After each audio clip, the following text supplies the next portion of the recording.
Bom, tá com dúvidas em derivadas parciais? Observe estes pequenos exemplos. Primeiro é a questão da notação. Você tem que saber que esse f de x aqui é a mesma coisa do que parcial de f em relação a x. E se tem o x aqui embaixo, era a mesma coisa do que ter o y. Então, o que são essas duas coisas? Ela informa que estamos derivando a função f e em relação a quem? Neste primeiro caso, em relação a x, e neste segundo caso, em relação a y. Gabriel, no cálculo 2, quais dos dois eu tenho que saber mais? F de x ou parcial de f em relação a x? Eu recomendo que você saiba trabalhar com as duas notações. Por quê? Em alguns casos, você poderá adotar para ser mais rápido o f de x, ou f de y, ou f de z, enquanto em outros casos você será obrigado a trabalhar com o símbolo da parcial. Então, recomendo muito, você já está acostumado com este símbolo. Em contrapartida, tem algumas observações aqui. Por exemplo, quando eu vou fazer a parcial de x em relação ao próprio x, sempre será 1. O outro é que quando eu faço a parcial de seno de x em relação a x, eu estou derivando a função seno e que dá como resultado a função cosseno de x. Agora vem uma pergunta. Qual é a derivada parcial de x em relação a y? Veja, aqui tem y? Não tem. Logo, todas as outras variáveis x, z, k, t, enfim, serão consideradas constantes. Então, qual é a derivada de uma constante? É zero. Então, aqui será zero. Tenha muito cuidado também em alguns tipos de derivadas que não aparecem com o argumento 1. Por exemplo, nessa primeira aqui, a derivada de seno de x em relação a x é o cosseno. Mas, se fosse seno de 3x, qual seria a derivada?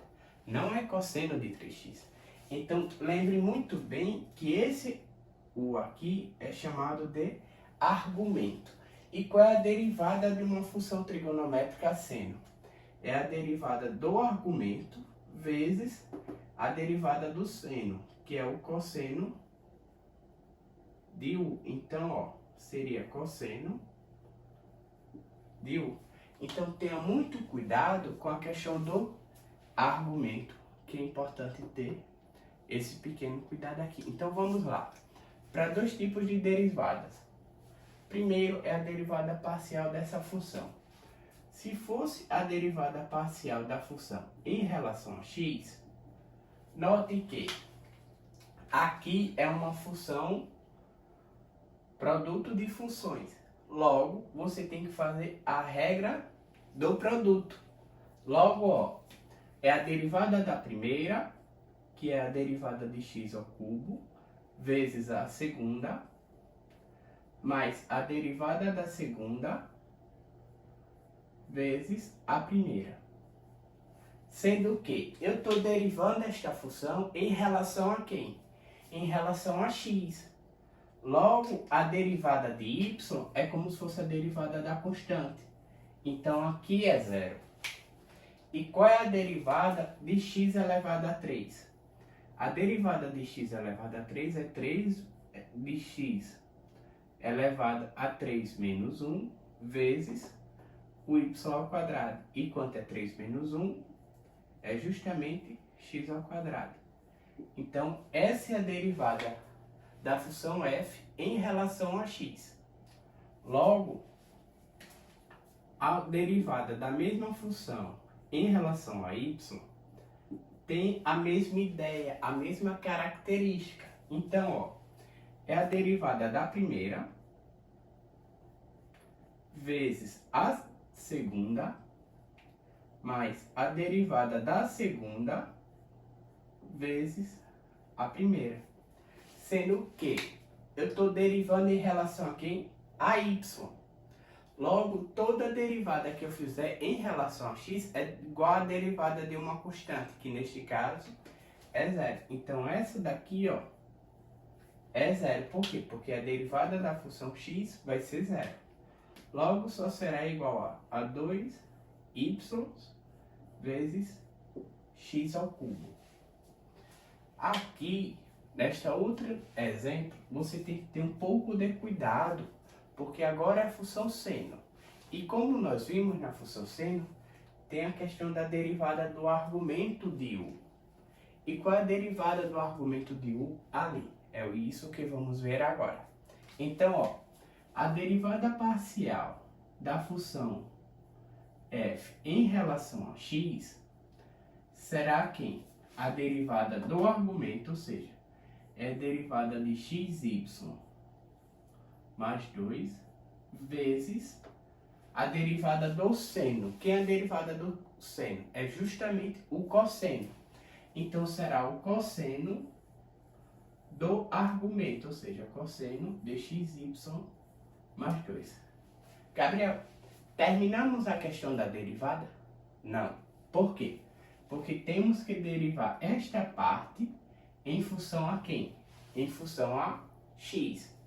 Então, ó, a derivada do xy mais 2, fazendo uma pequena observação dessa parte, ó, a derivada de xy mais 2 em função a x será o que, ó? Aqui é novamente o produto, mas como vimos, a y é como se fosse uma constante, logo a derivada de uma constante é zero. Então aqui só será y mais zero. Por quê? Porque a derivada de 2 em relação a x também é zero, porque 2 também é uma constante. Então, aqui, ó, dá y, logo seria igual a y vezes cosseno de xy mais 2. Já a derivada parcial de y em relação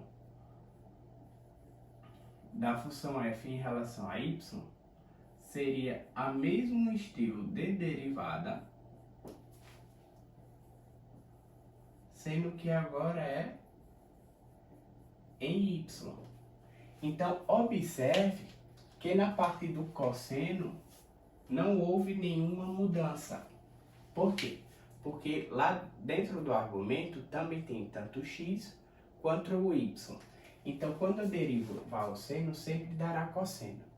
O que é que vai mudar? É a questão da primeira derivada. Então, ó, derivando essa parte em função de y, quando eu derivar esse produto aqui, ó, xy, vai me dar como resultado x. Por quê? Porque eu estou derivando em relação a y.